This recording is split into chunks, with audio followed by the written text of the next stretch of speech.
Oi, tudo bem com você? Welcome to Intermediate Portuguese, the only podcast that truly helps you tell your story in Portuguese the way you do in your native language. This is Eli coming to you from Salvador, Bahia, and today, after listening to this episode, you'll have some good knowledge and also vocabulary to discuss public service here in Brazil. It means working for the government. The person you're going to listen to has a not so favorable opinion about the government and working for the government, specifically the public service. And that's a very common opinion here in Brazil. And for me personally, that's very funny because many people criticize working for the government, but they want to be employees or public servants for the government as well. This is one of the contradictions. And as I said before, because I'm actually quoting a very famous singer, Brasil não é para principiantes, or Brazil is not for beginners. We have to look closer and understand what is happening here.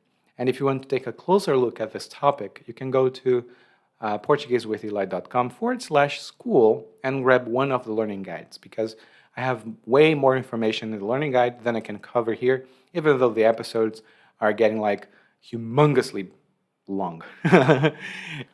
This episode is by no means exhaustive, and we are going to talk about that in the future too, but this is what we have for today. And now, vamos começar com o nosso episódio 197, Serviço Público no Brasil.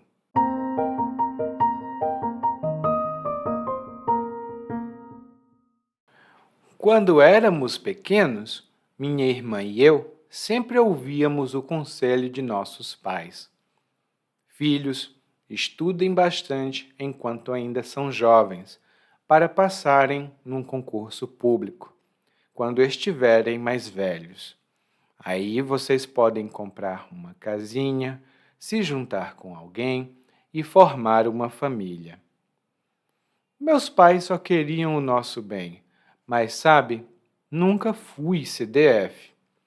Mesmo depois da escola, quando prometi a eles que estudaria para entrar para o funcionalismo público, não me dedicava. E tinha, claro, algumas razões para isso. Não era interessante, mas também havia discrepâncias no campo ideológico. Veja só, o servidor público tem que percorrer uma trajetória longa e desagradável. Primeiro, tem que se inscrever em algum certame, mas, para isso, precisa esperar até um órgão público lançar um edital. Depois, tem que se preparar, fazer simulados, preparar um cronograma de estudos, colocar a mão na massa mesmo. Depois, tem que enfrentar o nervosismo na noite que antecede a prova. E, se aprovado, ainda tem que passar pelo teste de aptidão e o psicotécnico. Só então é que tem a prova de títulos e, por fim, o funcionário entra no serviço público. Mas, se pensa que acabou, não acabou não. Depois de contratado, o empregado vai ser lotado em algum lugar à escolha do órgão, normalmente constante no edital. E ainda vão passar alguns anos no estágio probatório. Se não for exonerado nesse ínterim, vai ser efetivado e, enfim, gozar de estabilidade. Todo mundo pensaria que, depois de tantos obstáculos, quem trabalhasse no serviço público seria uma pessoa dedicada. Ledo engano. Depois que entram, é que percebem a mamata que existe. Quem tenta fazer algo, não consegue. Existe muita morosidade nas repartições públicas. E como não podem ser demitidas, as pessoas fazem corpo mole. Além disso, tem muita peixada de político no serviço público. A maior parte dos departamentos vira cabide de emprego desse ou daquele político. Minha irmã Célia é que sempre quis ser funcionária pública. Ela destrinchava as leis durante os estudos, fazia tudo que era simulado, ia para a biblioteca e ela acabou de ser aprovada. Ainda está deslumbrada com o serviço e tudo o que pode fazer. Vamos ver se ela não se rende e acaba virando mais uma. Afinal, a esperança é a última que morre.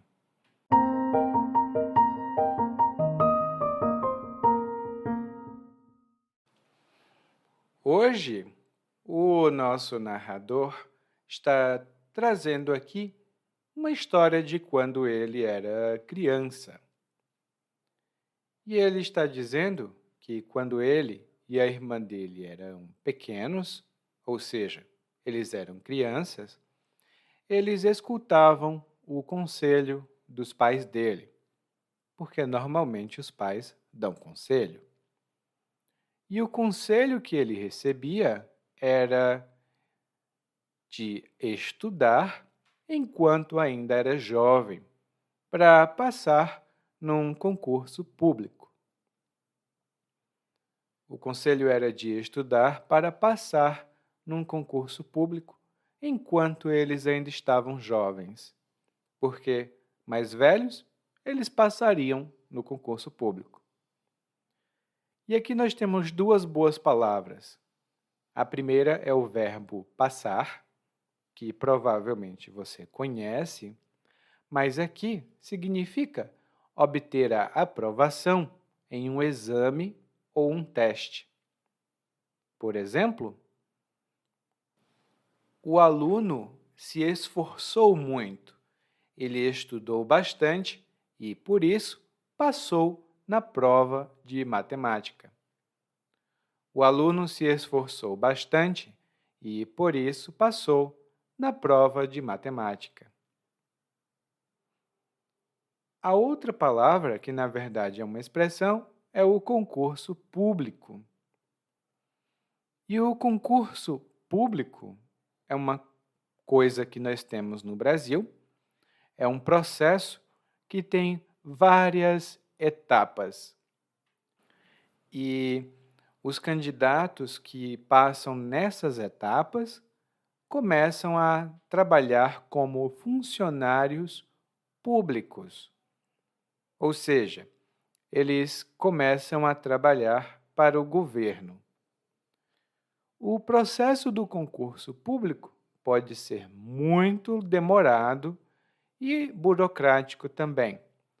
Lá no nosso guia de aprendizagem, nós temos informações adicionais sobre esse processo.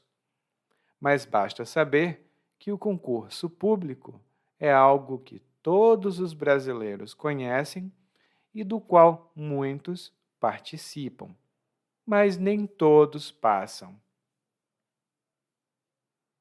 Bom, o conselho dos pais então era estudar para ser funcionário público, num concurso público, porque depois eles poderiam comprar uma casa, se juntar com alguém e formar uma família. E aqui, se juntar com alguém significa começar a morar com essa pessoa, normalmente estando casada ou não exatamente casada, mas em um relacionamento estável. Então, quando duas pessoas se juntam, elas passam a morar juntas, mas elas não estão necessariamente casadas. Por exemplo, quando eu me juntei com a Maria, tinha só 20 anos e não sabia o que eu queria. Hoje, quase 30 anos mais tarde, sei que fiz a escolha certa. Quando eu me juntei, eu não sabia o que eu queria, mas hoje eu sei que eu fiz a escolha certa. E esse é um conselho muito comum, gente, pelo menos na minha geração era muito comum, para os filhos estudarem para concurso público. Acho que hoje ainda é comum, mas nem todo mundo quer estudar para passar num concurso público. Lá no guia de aprendizagem tem uma pequena discussão sobre isso. E daqui a pouco eu vou falar também sobre algumas das vantagens percebidas. O narrador em seguida diz que os pais dele só queriam o bem deles, né, do narrador e da irmã dele. Os pais do narrador só queriam o bem deles. E quando nós dizemos que queremos o bem de alguém, isso significa que a gente deseja coisas boas para essa pessoa e a gente provavelmente tem um carinho especial por essa pessoa. Normalmente, a gente não quer o bem dos nossos inimigos. A gente quer o mal deles. Mas para os nossos amigos, para as pessoas que a gente conhece, a gente quer o bem delas. E, como exemplo, eu posso dizer: eu sei que hoje o que eu fiz é errado, mas na época que eu fiz era porque eu queria o bem da minha família. Por isso, eu investi todo o nosso dinheiro em Bitcoin. Eu sei que hoje é errado, mas eu fiz isso porque eu queria o bem da minha família. E o narrador diz: bom, eles queriam o nosso bem, mas eu nunca fui CDF. Eu nunca fui CDF. E CDF é um eufemismo, originalmente. O significado dessa sigla era uma coisa vulgar, né? A palavra que começa com C se refere ao nossa região traseira, na região do bumbum. O nome popular, e que é muito vulgar, é cu. Então, as pessoas diziam que um CDF é um cu de ferro. Essa palavra é muito vulgar, então nós não queremos dizer em voz alta e por isso dizemos CDF. E se uma pessoa tem um C de ferro, isso significa que ela pode passar muito tempo sentada. E quem estuda, estuda sentado.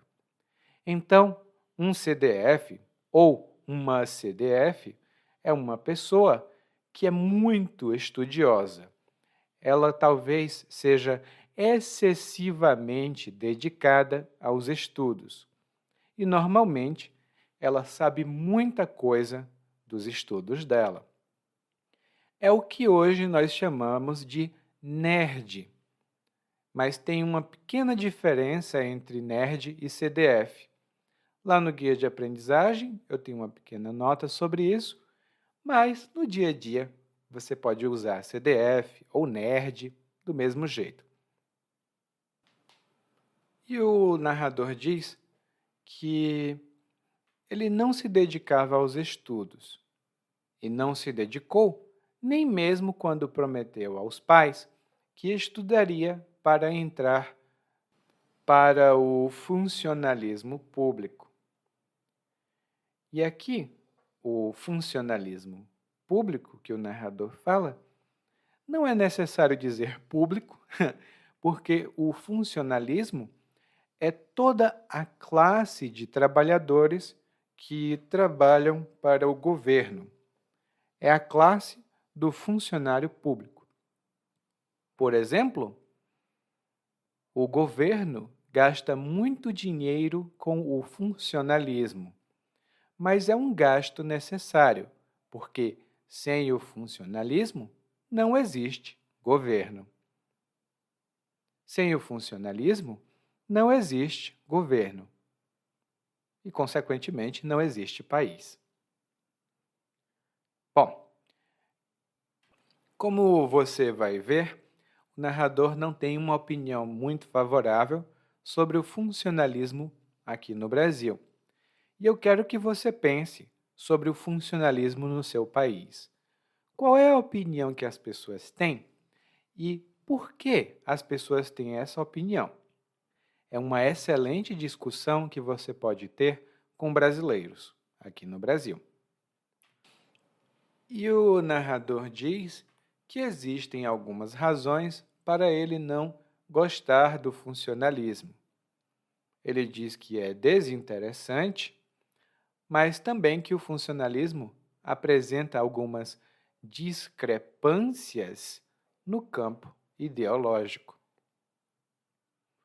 Ele apresenta algumas discrepâncias no campo ideológico. E a discrepância é uma palavra formal, é uma palavra chique, muito boa de se utilizar.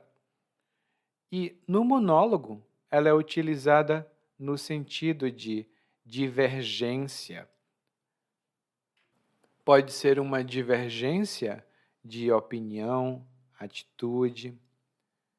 E um exemplo que eu posso dar é: quando alguém é professor, não pode existir discrepância entre o que ele fala e o que ele faz. Se um professor sugere que o aluno leia livros, o professor também tem que ler livros. Quando existe essa discrepância, os alunos não acreditam no professor.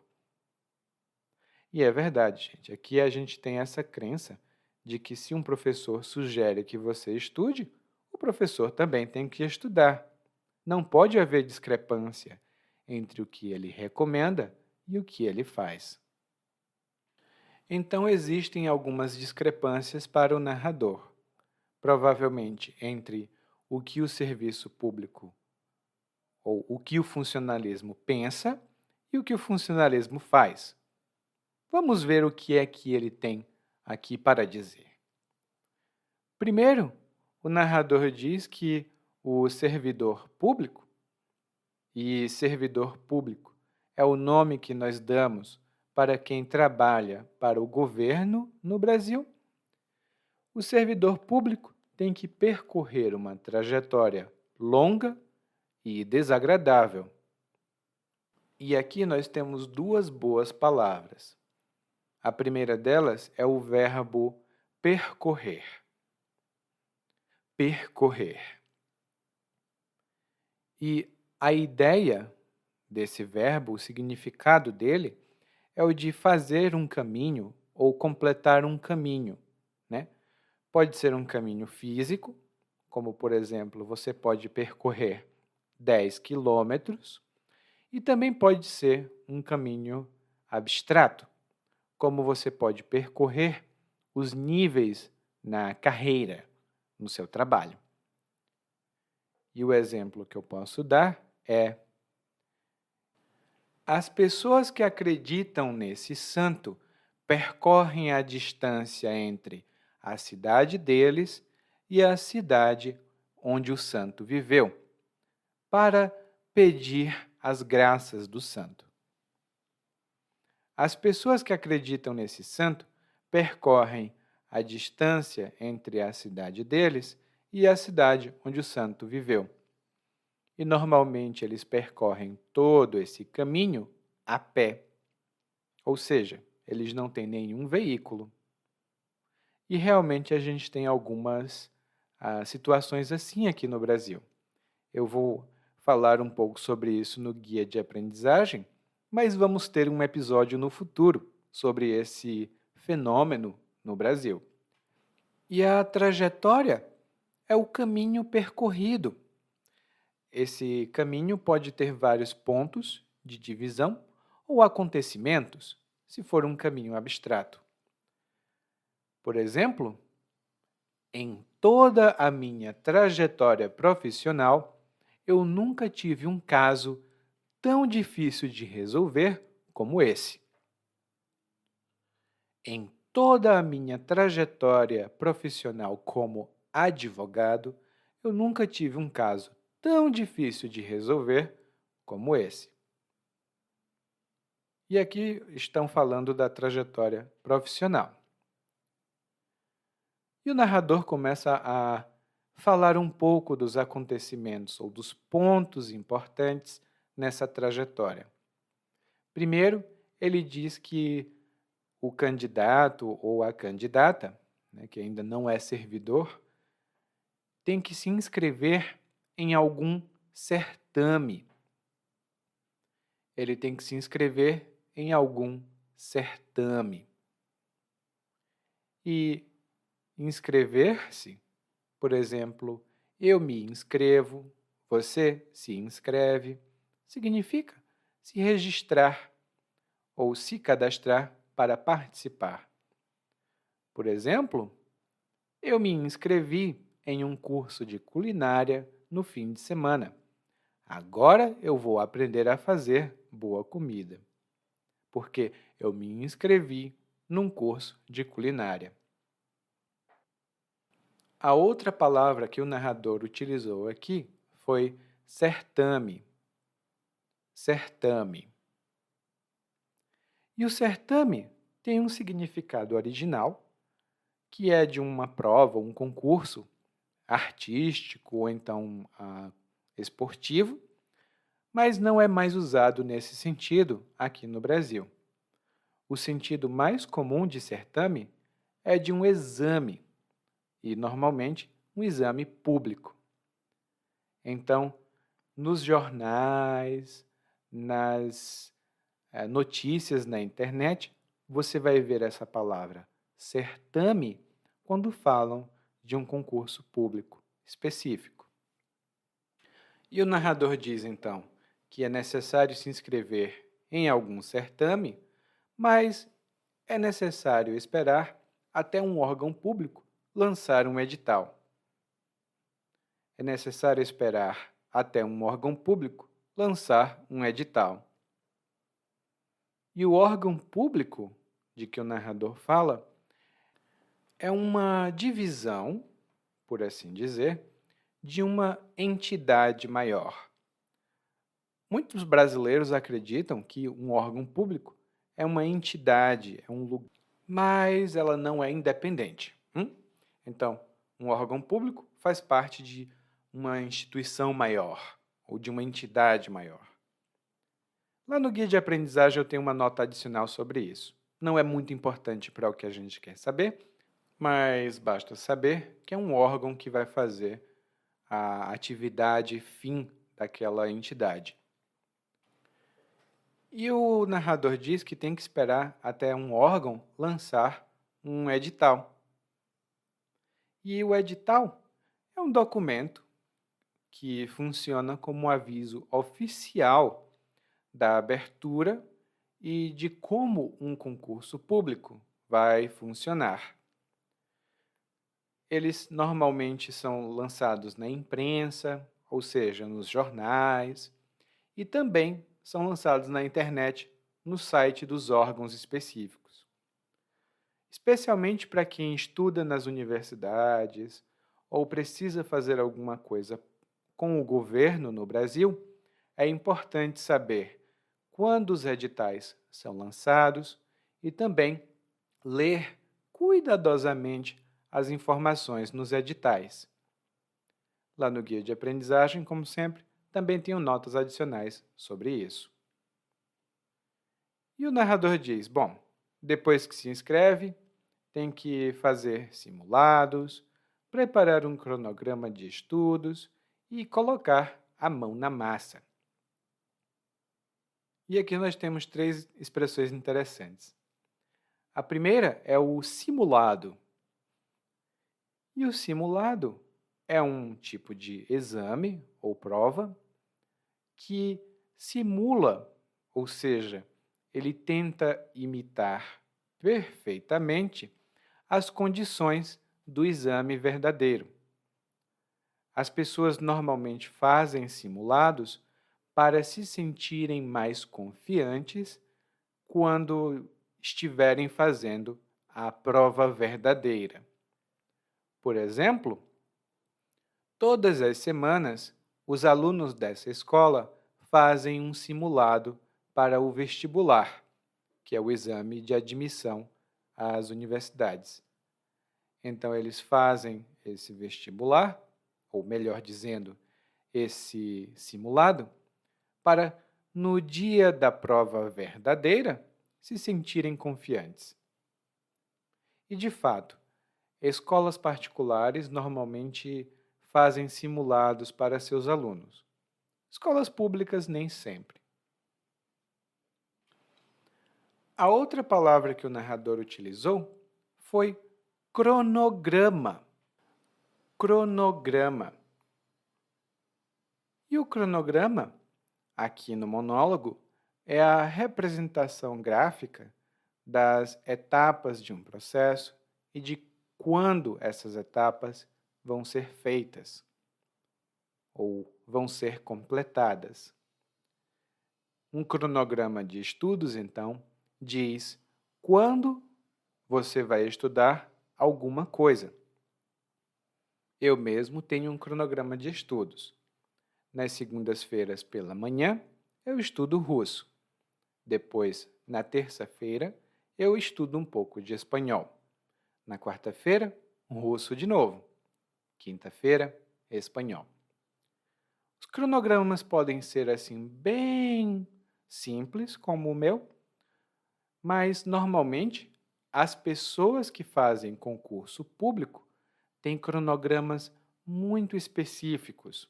Por exemplo, na segunda-feira, das 7 às 9 da noite, vão estudar leis. Das 9 às 10 da noite, vão estudar matemática. E assim por diante. Você tem um cronograma de estudos para o seu português? É bom ter, hein? E a terceira expressão que o narrador utilizou, e aqui é uma expressão informal, foi colocar a mão na massa. Colocar a mão na massa. E é uma expressão informal, como eu disse, que significa começar a fazer o trabalho de fato. Você diz que vai fazer alguma coisa, então você coloca a mão na massa. Ou seja, você realmente começa a fazer o que você disse que ia fazer. E aqui você pode imaginar alguém trabalhando na cozinha. Ela pega todos os ingredientes e agora, para preparar o bolo, por exemplo, ela vai precisar colocar a mão na massa. E o narrador continua então falando um pouco mais sobre a trajetória desagradável que os candidatos ao serviço público têm de percorrer. Ele diz que os candidatos também têm que enfrentar o nervosismo na noite que antecede a prova. Os candidatos têm que enfrentar o nervosismo na noite que antecede a prova. E anteceder significa vir antes de outra coisa em uma sequência. Nos números, por exemplo, o 5 antecede o 6. Mas nós podemos falar também de datas ou momentos. Por exemplo, na semana que antecedeu o acidente, um dos cantores da banda disse que estava se sentindo mal. Na semana que antecedeu o acidente, um dos cantores da banda disse que estava com um mau pressentimento. Ele pensava que alguma coisa ruim iria acontecer. E essa realmente é a história de uma banda famosa aqui do Brasil. Talvez as pessoas mais jovens não conheçam, mas quem tem mais ou menos a minha idade lembra de quem eu estou falando. A banda foi os Mamonas Assassinas e ainda não sabem exatamente se essa história de pressentir o acidente na semana que antecedeu o acidente é verdade. Pode ser uma coisa de sensacionalismo. Bom, e o narrador então diz aqui: nossa, é necessário lidar com esse nervosismo e depois de aprovado na primeira prova, o candidato ainda tem que fazer um teste de aptidão e o exame psicotécnico. E aqui tem duas coisas específicas do concurso público, mas que você pode ver também em outros lugares no Brasil. O teste de aptidão, ou exame de aptidão, é para ver se um candidato está apto, ou seja, se um candidato pode ou não pode fazer determinada tarefa. Um exemplo que eu posso dar, e aqui é um exemplo pessoal, quando fui fazer a entrevista na primeira empresa onde trabalhei, também precisei fazer um exame de aptidão física. Ou seja, eu fiz um exame físico para saber se eu tinha boa saúde para fazer aquele trabalho. É um exame de aptidão física. E nos concursos públicos aqui no Brasil, o exame de aptidão física é necessário para algumas funções, porque se o candidato não estiver bem de saúde, talvez ele não possa trabalhar naquela posição. E o segundo exame aqui é o exame psicotécnico. Normalmente a gente chama só de psicotécnico. E o psicotécnico é um exame que é feito em algumas funções, por exemplo, quando alguém vai receber o documento de motorista, né, a carteira de motorista, ou quando alguém vai trabalhar no serviço público em determinadas funções. No caso do exame psicotécnico de um futuro motorista, os avaliadores veem como é a personalidade desse motorista, veem se esse motorista tem bom raciocínio lógico, também se ele é muito impulsivo ou se não é impulsivo. E nisso tudo eles vão decidir se essa pessoa pode ou não pode realmente dirigir por aí. A depender da personalidade, nem todo mundo pode pegar um carro, porque um carro nas mãos erradas é uma máquina de matar. Por isso, um exame psicotécnico é necessário. E o narrador também menciona uma coisa específica dos concursos públicos aqui no Brasil, que é a prova de títulos.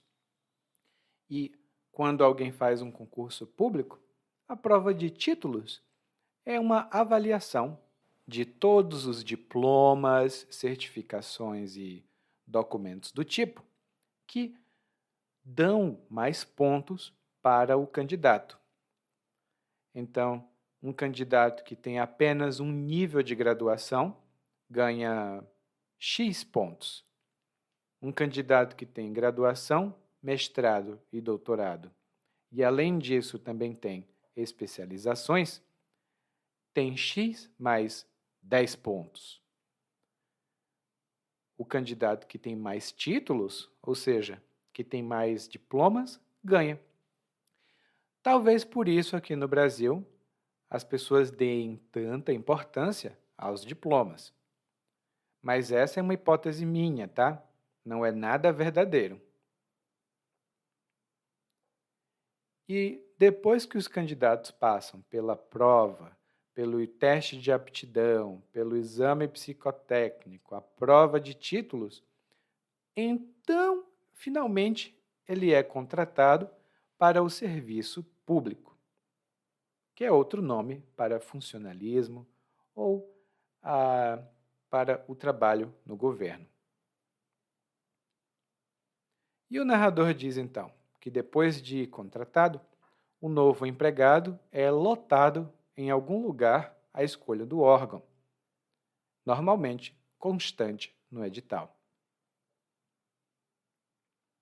O empregado vai ser lotado em algum lugar. E aqui, lotar foi utilizada, essa palavra, com o sentido de alocar ou colocar um empregado em determinada região ou lugar. Por exemplo, quando minha prima passou no concurso público, ela foi lotada numa cidadezinha do interior do Paraná. Mas ela não gostava do lugar e, depois de 2 anos, pediu para ser transferida para outra cidade. Quando passou no concurso público, minha prima foi lotada numa cidadezinha no interior do Paraná. 2 anos depois, ela foi transferida, porque ela pediu. E lá no guia de aprendizagem eu tenho uma pequena nota sobre isso também, mas é uma coisa que acontece. Muitas pessoas que fazem concurso no Brasil fazem concurso para cidades muito distantes das suas. Nem sempre eles gostam dos lugares onde eles ficam lotados. Eu conheço, por exemplo, algumas pessoas que fizeram um concurso para ser professor no meu estado. Elas não gostavam da escola onde elas foram lotadas e, por isso, elas foram para outra escola. E a palavra constante, aqui no monólogo, foi utilizada de uma maneira mais formal, porque constante aqui significa que consta. Então, o lugar constante no edital é um lugar que consta no edital, ou seja, ele está no edital. E o narrador ainda diz que os candidatos que agora são empregados ainda precisam passar no estágio probatório. E o estágio probatório é um período, normalmente de 3 anos, que um funcionário público trabalha para o governo, para algum órgão público, e durante aquele período ele vai ser avaliado. Se ele for um bom funcionário, ele vai continuar. Se ele não for muito bom, ele vai ser exonerado. E exonerado aqui significa demitido. Normalmente a gente fala que um funcionário público é exonerado. Também pode dizer demitido, mas se você disser que alguém foi exonerado, nós sabemos imediatamente que essa pessoa era servidor ou servidora pública. Mas o narrador diz aqui, se o candidato, aliás, se o empregado não for exonerado nesse ínterim, vai ser efetivado e, enfim, gozar de estabilidade. E aqui nós temos 3 boas palavras, aliás, 4, na verdade, e são bem formais até. A primeira delas é nesse ínterim. Nesse ínterim. E essa é uma expressão mais formal que significa no intervalo entre 2 acontecimentos, ou nesse meio tempo, que é uma maneira muito popular de dizer. Ou seja, um funcionário público tem 3 anos de estágio probatório. E o estágio probatório ocorre entre a contratação e a efetivação. Nesse ínterim, o candidato ou o empregado é avaliado. E outro exemplo dessa expressão é: eu passei 5 anos desempregado depois que saí da empresa. Arranjei um novo emprego e, nesse ínterim, eu aprendi muitas coisas sobre administração de empresas. Ou seja, nesse meio tempo, entre a demissão de uma empresa e a contratação em outra empresa, eu estudei administração de empresas. A outra expressão que o narrador utiliza é utilizada também no mundo do trabalho aqui no Brasil, que é efetivado. E quando um funcionário é efetivado em uma empresa, isso significa que esse funcionário agora é um funcionário de fato. e ele tem estabilidade no emprego. Nas empresas particulares, um funcionário efetivado pode ser demitido a qualquer momento, mas a empresa precisa pagar muitas multas se demitir um empregado sem avisar. Já no funcionalismo, ou seja, quando alguém trabalha para o governo, essa estabilidade funciona diferente. Significa que o empregado não pode ser demitido, pelo menos não sem um processo muito burocrático. E no serviço público, essa estabilidade é necessária para proteger o funcionário, porque no serviço público nós também temos políticos, e os políticos podem tentar influenciar o funcionário. Em uma empresa normal, ou seja, em uma empresa particular, o que o chefe diz, você faz. Mas em uma empresa pública, se o chefe diz faça isso e isso é contra as regras, o funcionário pode dizer eu não vou fazer porque é contra as regras. E como esse funcionário tem estabilidade, ele não precisa se preocupar. Tipo, ai, será que eu vou perder o emprego?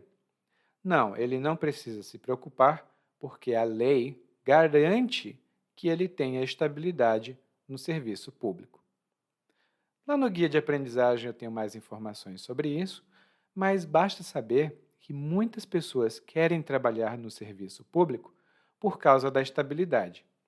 Elas passam num concurso hoje e nunca mais precisam se preocupar em arranjar outro emprego.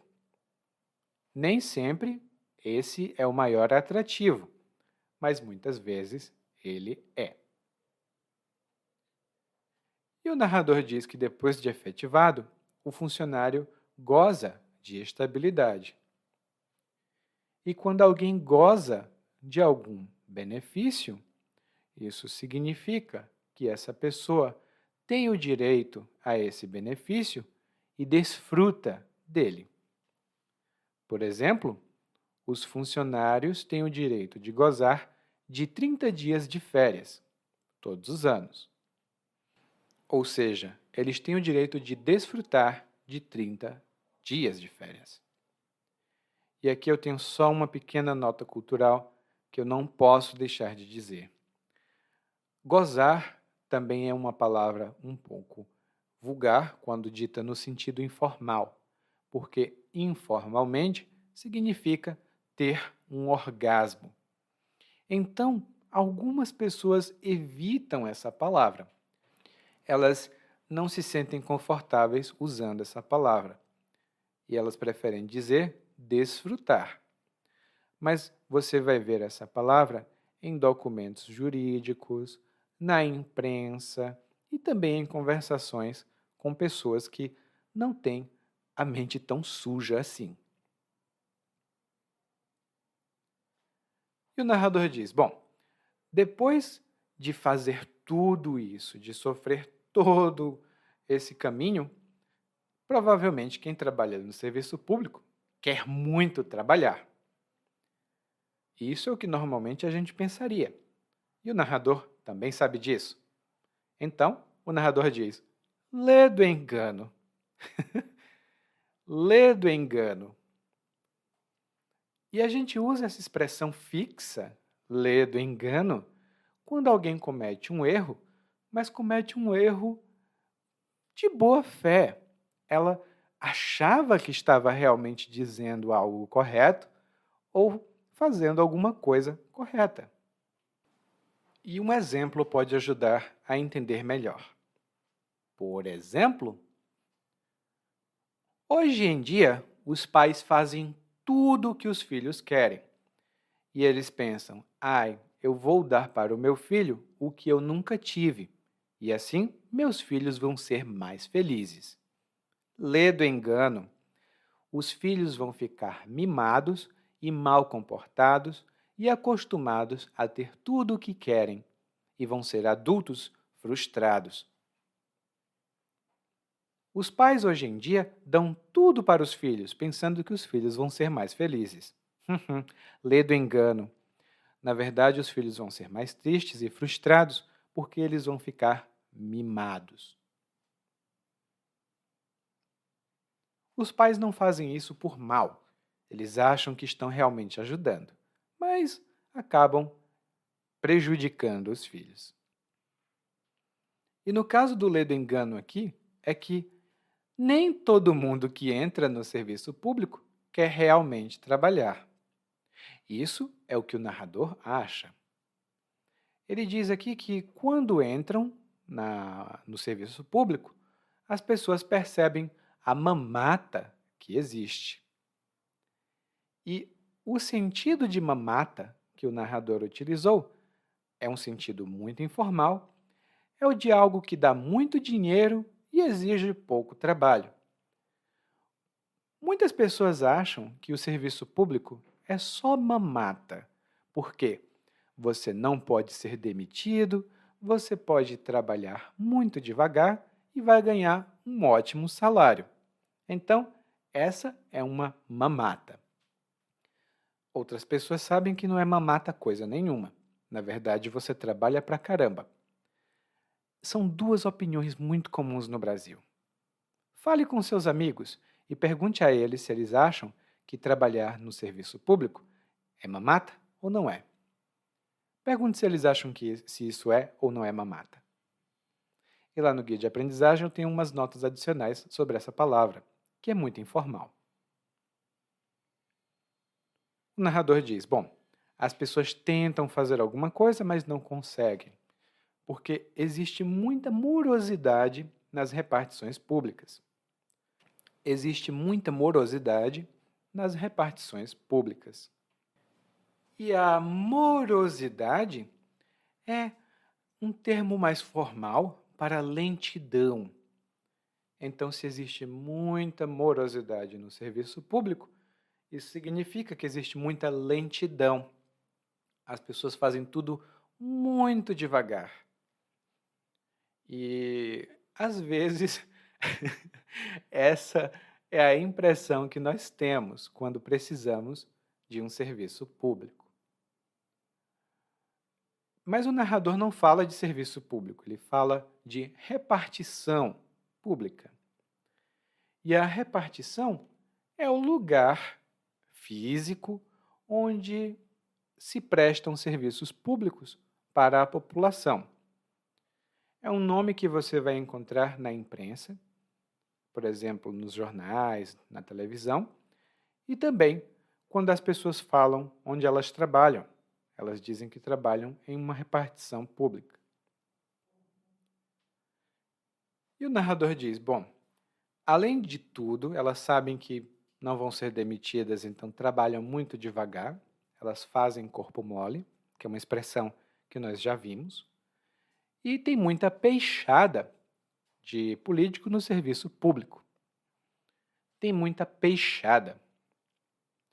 E quando a gente diz que tem peixada, ou alguém consegue alguma coisa por meio de uma peixada, essa palavra é informal, não é utilizada no país todo, mas em algumas regiões ela é muito conhecida, especialmente se as pessoas têm mais de 30 anos. A peixada é uma facilitação indevida, né, que alguém mais poderoso faz para os seus amigos. E, infelizmente, tem muita peixada aqui no Brasil. Eu conheço, por exemplo, uma pessoa que trabalhou no serviço público da minha cidade. Ela entrou por indicação de um político que ela apoiou. Então, foi peixada. Foi uma facilitação que não deveria ter ocorrido. Mas era contrato temporário, então ela já saiu. Mas foi uma peixada. O outro termo que os brasileiros conhecem é pistolão. Então, pode ser uma peixada ou um pistolão. Vai depender da região da pessoa. Se ela usa uma arma ou um prato de comida. E o narrador ainda diz que a maior parte dos departamentos públicos viram cabides de emprego, né? Viram cabides de emprego. E lá no guia de aprendizagem eu tenho uma nota enorme, na verdade, sobre isso, mas basta saber que um cabide de emprego é onde um político, normalmente um político, consegue emprego para aliados e para amigos de aliados em troca de favores. Se você procurar agora na internet, no Google, órgãos que funcionam como cabide de emprego, você vai ter muitas notícias e muita coisa que saber a respeito. E ele termina aqui dizendo que a irmã dele, né, a Célia, é que sempre quis ser funcionária pública. Ele não. Ele gosta da iniciativa privada. E a irmã dele destrinchava as leis durante os estudos. Ou seja, a irmã dele separava e dividia ponto por ponto cada uma das leis para entender melhor como funcionavam. E por causa desses estudos dedicados, a irmã dele agora passou em um concurso público. Ela está deslumbrada, encantada com um novo emprego. E o narrador diz aqui: bom, agora ela está assim. Vamos ver se ela não desiste e muda, né? Porque a esperança é a última que morre. O narrador é um pouco cínico. Ele diz: olha, eu sei que ela vai virar aquele tipo de pessoa que não quer trabalhar. Mas vamos ver, porque a esperança é a última que morre. Ou seja, eu vou esperar até o final, porque no final pode ser que aconteça alguma coisa boa. É um ditado popular muito comum no Brasil. A esperança é a última que morre. Lá no guia de aprendizagem tem alguns outros ditados assim. Mas agora nós vamos ouvir o monólogo mais uma vez, dessa vez na velocidade natural. Quando éramos pequenos, minha irmã e eu sempre ouvíamos o conselho de nossos pais. Filhos, estudem bastante enquanto ainda são jovens, para passarem num concurso público quando estiverem mais velhos. Aí vocês podem comprar uma casinha, se juntar com alguém e formar uma família. Meus pais só queriam o nosso bem, mas sabe, nunca fui CDF. Mesmo depois da escola, quando prometi a eles que estudaria para entrar para o funcionalismo público, não me dedicava. E tinha, claro, algumas razões para isso. Não era interessante. Mas também havia discrepâncias no campo ideológico. Veja só, o servidor público tem que percorrer uma trajetória longa e desagradável. Primeiro tem que se inscrever em algum certame, mas para isso precisa esperar até um órgão público lançar um edital. Depois tem que se preparar, fazer simulados, preparar um cronograma de estudos, colocar a mão na massa mesmo.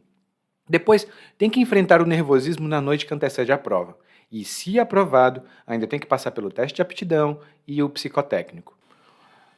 Só então é que tem a prova de títulos e, por fim, o funcionário entra no serviço público. Mas se pensa que acabou, não acabou não. Depois de contratado, o empregado vai ser lotado em algum lugar à escolha do órgão, normalmente constante no edital. E ainda vão passar alguns anos no estágio probatório. Se não for exonerado nesse ínterim, vai ser efetivado e, enfim, gozar de estabilidade. Todo mundo pensaria que, depois de tantos obstáculos, quem trabalhasse no serviço público seria uma pessoa dedicada. Lê engano. Depois que entra, que percebe a mamata que existe. Quem tenta fazer algo não consegue. Existe muita morosidade nas repartições públicas. E como não podem ser demitidas, as pessoas fazem corpo mole. Além disso, tem muita peixada de político no serviço público. A maior parte dos departamentos vira cabide de emprego desse ou daquele político. Eu mesmo não fui feito para isso. Meu negócio é a iniciativa privada. Minha irmã Célia é que sempre quis ser funcionária pública. Ela destrinchava as leis durante os estudos, fazia tudo que era simulado, ia para a biblioteca, e ela acabou de ser aprovada. Ainda está deslumbrada com o serviço e tudo que pode fazer. Vamos ver se ela não se rende e acaba virando mais uma. Afinal, a esperança é a última que morre. Oi, tudo bem? Provavelmente você escuta nosso podcast há algum tempo? Bom, se não for o caso, eu me apresento para você. Eu sou o Eli, para Eliakim, e sou professor de português, responsável pelo podcast, pelo site portuguesewitheli.com, pelo outro site readbrazilianportuguese.com e muitas outras fontes de conteúdo para aprendizes de português que, como você, querem falar e entender o português brasileiro. Se você gostar desse podcast, você pode fazer uma avaliação do nosso podcast no Apple Podcasts. Você pode fazer a sua avaliação e isso ajuda muito. Obrigado.